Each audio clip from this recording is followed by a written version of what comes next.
안녕하세요. 여우책 꼬야입니다.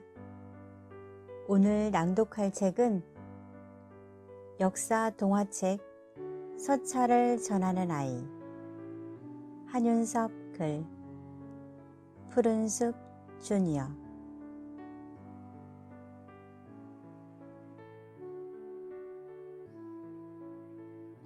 (1894년을) 움직였던 뜨거운 마음들.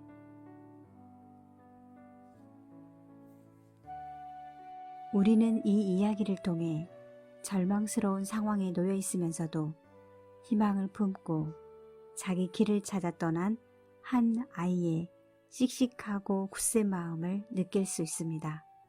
그리고 아이가 가는 길 위에서 좋은 세상을 만들고자 했던 동학 농민군의 꿈과 이상을 볼 수 있습니다. 그때 당시에도 지금도 더 나은 세상을 꿈꾸는 희망 가득한 목소리가 있습니다. 비록 동학 농민운동을 통해 새로운 세상을 이루지는 못했지만 그 꿈은 사그라지지 않고 남아 지금까지도 여전히 이어지고 있는 것입니다. 당시 13살 아이의 눈을 통해 본 그 뜨거운 마음들을 만나보면서 동학 농민운동에 대해, 지금 우리가 사는 세상에 대해 생각해보는 시간을 가졌으면 좋겠습니다.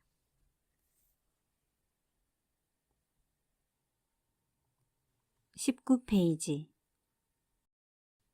다른 날과 다른 날.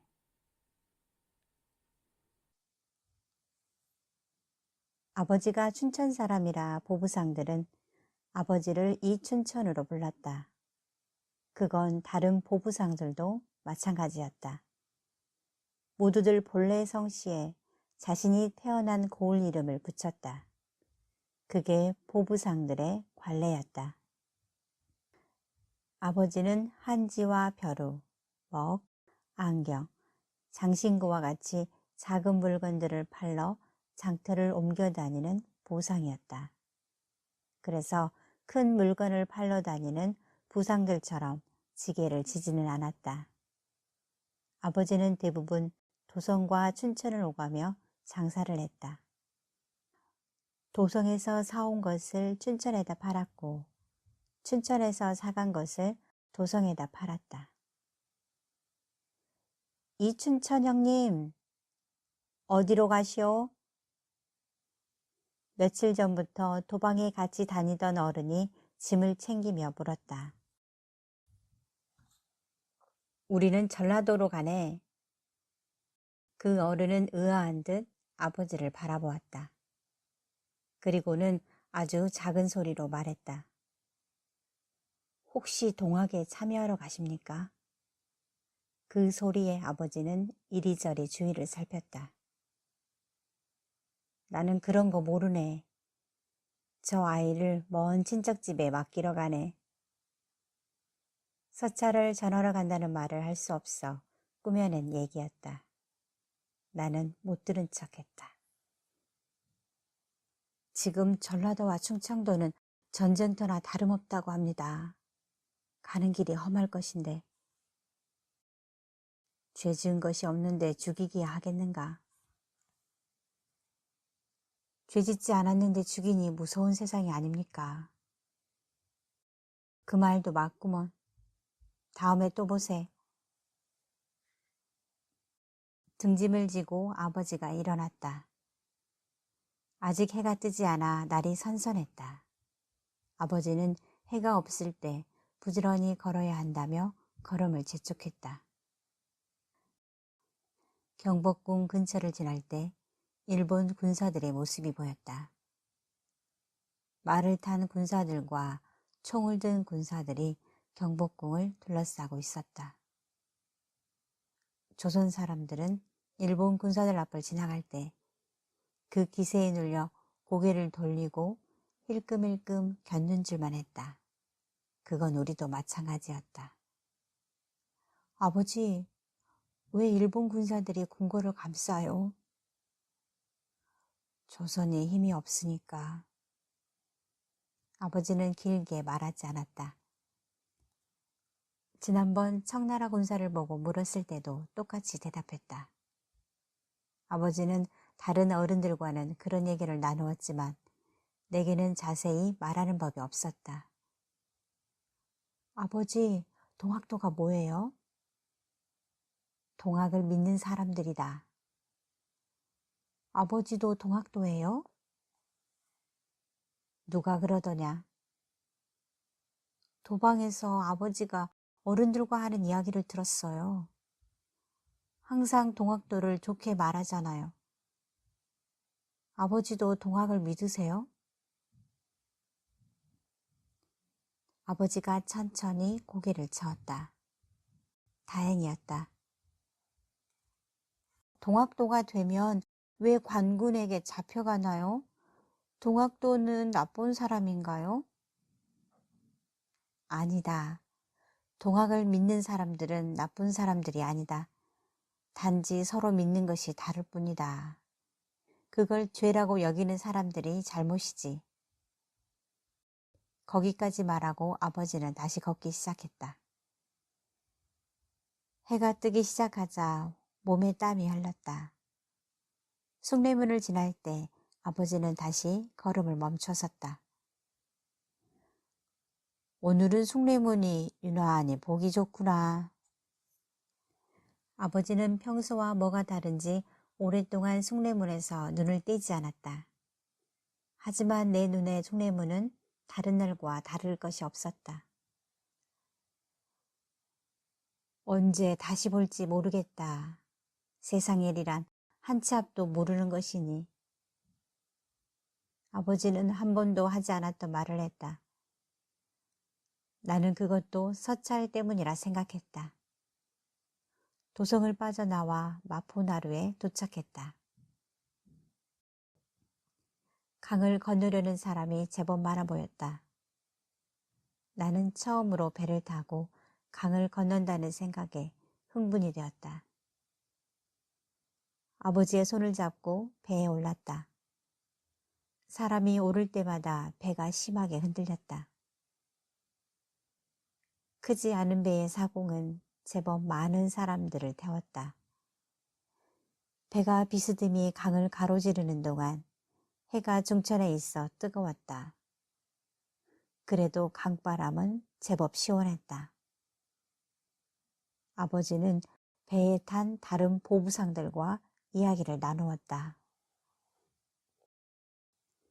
다른 보부상들은 의왕에서 하루 장사를 하고 수원으로 간다고 했다. 하지만 아버지는 수원으로 바로 간다고 했다. 다른 때 같으면 말동무를 하기 위해서라도 다른 보부상들과 같이 다녔겠지만 이번엔 그러지 않았다. 그것도 서찰 때문인 듯 했다. 강을 건너고 또 한참을 걸으니 눈앞에 산이 가까워졌다. 관악산이었다. 우리는 남태령을 넘은 뒤 의왕으로 가는 사람들과 헤어졌다. 밤이 늦어서야 수원에 도착했다. 꼬박 100리를 걸었다. 해가 떨어졌지만 아버지는 도방을 어렵지 않게 찾았다. 짐을 내리고 도방마루에 걸터 앉았다. 도방은 분주하지 않았다. 의왕의 장날과 수원의 장날은 하루 차이가 났다. 그래서 의왕에서 장사를 한 사람들이 그 다음날 장이 서는 수원으로 오는 것이 보통이었다. 우리가 의왕 장터를 거치지 않았으니 다음날 장이 서지 않는 수원의 도방이 한산한 건 당연했다. 그 덕에 여유 있게 도방마루에 걸터 앉을 수 있었다. 하늘에는 별이 가득했다. 그 아래 수원성의 모습이 보였다. 내가 수원성을 보는 사이 아버지는 내 다리를 보고 있었다. 하루 종일 걸음을 재촉한 것이 어린 아들에게 미안했던 모양이다.